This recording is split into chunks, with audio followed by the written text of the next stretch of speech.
सीमा और राधा दोनों सगी बहनें थीं, मगर दोनों के स्वभाव में जमीन आसमान का अंतर था।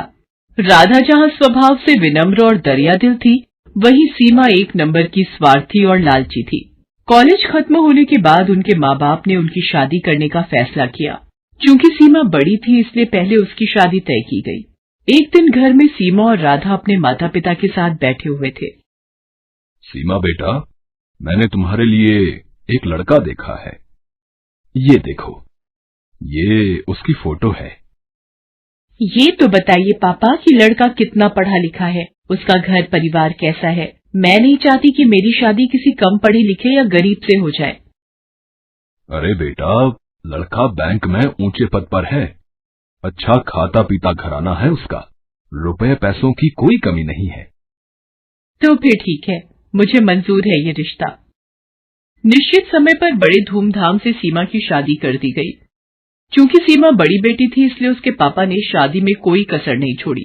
उन्होंने अपनी हैसियत से ज्यादा खर्च किया इस शादी पर। इसकी वजह से उन पर अच्छा खासा कर्ज भी हो गया। कुछ समय बाद राधा भी शादी के लायक हो गई। एक दिन, सुनो जी, मैंने राधा के लिए भी एक लड़का देखा है। ये लोग सीमा के ससुराल वालों जितने अमीर तो नहीं हैं, मगर शहर में उनका अपना घर और अपनी किराने की दुकान है। अपनी राधा खुश तो रहेगी ना वहां? हाँ हाँ, क्यों नहीं। चाहता तो मैं भी था कि सीमा की तरह राधा की शादी भी बड़े धूमधाम से करूं, मगर पैसे की समस्या सामने खड़ी है।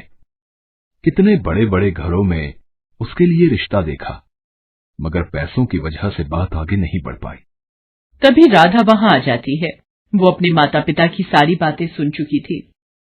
आप चिंता मत करो पापा, आपने जहां मेरा रिश्ता तय किया है, मैं वहीं खुश रहूंगी। मुझे तो बस आप लोगों का आशीर्वाद चाहिए। राधा की बातें सुनकर उसके पिता को थोड़ी शांति मिली। निश्चित समय पर बड़े ही सीधे साधे तरीके से राधा की भी शादी हो गई। राधा के ससुराल में केवल उसकी सास थी, जो अक्सर बीमार रहा करती थी। राधा ने आते ही घर की सारी जिम्मेदारी अपने सर ले ली, जिससे उसकी सास को बड़ी राहत मिली। राधा दिन भर घर का काम करती थी और समय मिलने पर वह दुकान के कामों में अपने पति का हाथ भी बटाती थी। उधर सीमा की जिंदगी ऐशो आराम से गुजर रही थी। कभी शॉपिंग तो कभी किटी पार्टी। उसका सारा समय इन्हीं चीजों में बीतता था। एक दिन राधा और उसके पति दुकान पर थे। तभी वहां एक चमचमाती कार आकर रुकी। उसमें से सीमा और उसके पति निकले। सीमा के हाथ में मिठाई का डिब्बा था। दोनों दुकान में गए और सीमा राधा को मिठाई का डिब्बा देते हुए बोली, तेरे जीजा जी ने आज ही इस कार की डिलीवरी ली है। पूरे 20 लाख की कार है। मैंने सोचा ये खुशखबरी राधा को दी जाए। दरअसल सीमा राधा को जलाने के लिए अपनी कार दिखाने वहां आई थी, मगर भोली भाली राधा उसकी इस चाल को समझ नहीं पाई। मगर राधा का पति अनिल इन बातों को समझ गया। सीमा और उसके पति के जाने के बाद अनिल बोला, तुम्हारी बहन यहाँ खुशखबरी देने नहीं आई थी, बल्कि हमें जलाने के लिए यहाँ आई थी। वो जानती है ना कि हमारी हैसियत नहीं है ना कार खरीदने की, इसलिए अपनी नई कार दिखाकर हमें जलाना चाहती थी। नहीं जी, ऐसी कोई बात नहीं है। वो भला हमें क्यों जलाना चाहेगी? ऐसी ही बात है। उसे पता है ना कि मैं कभी कार नहीं खरीद सकता, मामूली दुकानदार जो हूं, और उसका पति तो बैंक में बड़ा अफसर है ना। क्यों? किसने कहा कि तुम कभी कार नहीं खरीद सकते? तुम जरूर कार खरीदोगे। अरे सीमा का पति तो बैंक में नौकरी करता है। एक हिसाब से देखें तो वो बैंक का नौकर है, उसे बैंक के हिसाब से काम करना पड़ता है। मगर यहाँ तुम तो अपने मालिक हो, तो तुम जैसे चाहो अपनी मर्जी के मुताबिक काम कर सकते हो। अगर तुम ठान लो तो कुछ भी कर सकते हो। मैं हर कदम पर तुम्हारे साथ हूँ। देखना, थोड़ी ही दिनों में तुम एक कार क्या 10 कारों के मालिक बन जाओगे। उसने सारी चिंता छोड़कर जी तोड़ मेहनत करना शुरू किया। वो रोजाना सुबह 7 बजे दुकान खोलता था और देर रात 10 बजे तक दुकान पर ही रहता था। दोपहर के बाद राधा भी उसका हाथ बटाने दुकान पर आ जाती थी। राधा और अनिल दोनों ही स्वभाव से कोमल थे। ग्राहकों से बड़ी ही विनम्रता से बात करते थे। इसका नतीजा ये होता था कि जो भी एक बार उनके यहाँ से सामान ले जाता, वो फिर बार बार वहीं आता था। ग्राहकों को कम दाम में अच्छा माल देने के लिए राधा और अनिल ने एक शानदार योजना बनाई। वो दुकान का सामान शहर के व्यापारियों से न खरीदकर सीधे दिल्ली और मुंबई जैसे बड़े शहरों से मंगाने लगे। इससे ग्राहकों को भी अच्छा सामान मिल जाता था और दुकान में मुनाफा भी ज्यादा होता था। इस तरह धीरे धीरे कुछ ही सालों में अनिल ने राधा के नाम से कई किराने, फल, सब्जियों और डेयरी उत्पादों की दुकानों का शुभारंभ किया और उनका नाम रखा राधा ग्रोसरी मार्ट। अब अनिल और राधा की शहर में कई ग्रोसरी दुकानें थीं। उनकी गिनती अब शहर के जाने माने और अमीर हस्तियों में होने लगी थी।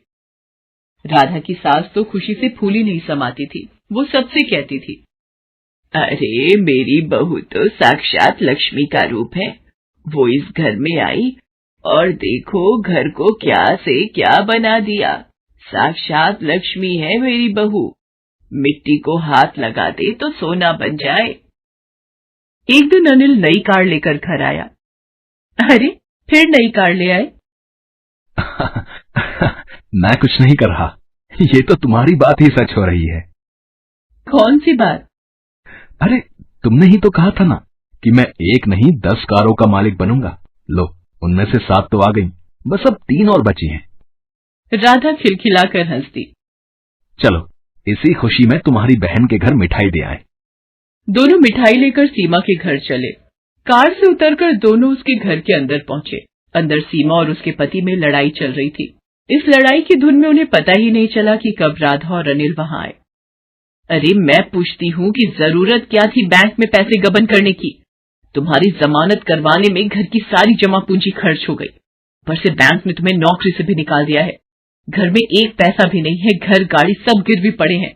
तुम्हारे एक गलत कदम ने सब मिट्टी में मिला दिया। मैंने क्या अपने लिए बैंक से पैसे गबन किए थे? ये सब तुम्हारी वजह से हुआ है। तुम्हें ही शौक चढ़ा था पार्टी करने का, शॉपिंग करने का। अब भुगतो। देखो जी, ताने मत मारो। कोई और लड़की होती तो अब तक तुम्हें ठेंगा दिखाकर अपने मायके चली गई होती। तो तुम भी चली जाओ ना, किसने रोका है तुम्हें? जानते हो ना कि मेरे मायके की हालत खराब है, इसीलिए शेर बन रहे हो।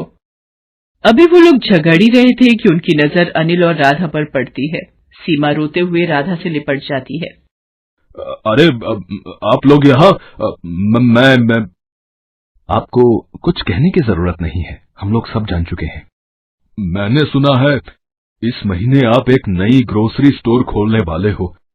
अगर वहां का मैनेजर आप मुझे बना दें तो बड़ी कृपा होगी। हमारे घर की हालत तो आप देख ही रहे हैं, आपसे कुछ छुपा हुआ नहीं है। अनिल और राधा ने एक बार एक दूसरे की ओर देखा और फिर सीमा के पति को हाँ बोल दिया। अब सीमा का सारा घमंड चूर चूर हो गया था। एक समय में जिसे वो अपनी दौलत की झूठी शान दिखाकर जलाना चाहती थी, आज वो उसी के रहमो करम पर थी। उसे एहसास हो गया था कि दौलत पर कभी घमंड नहीं करना चाहिए।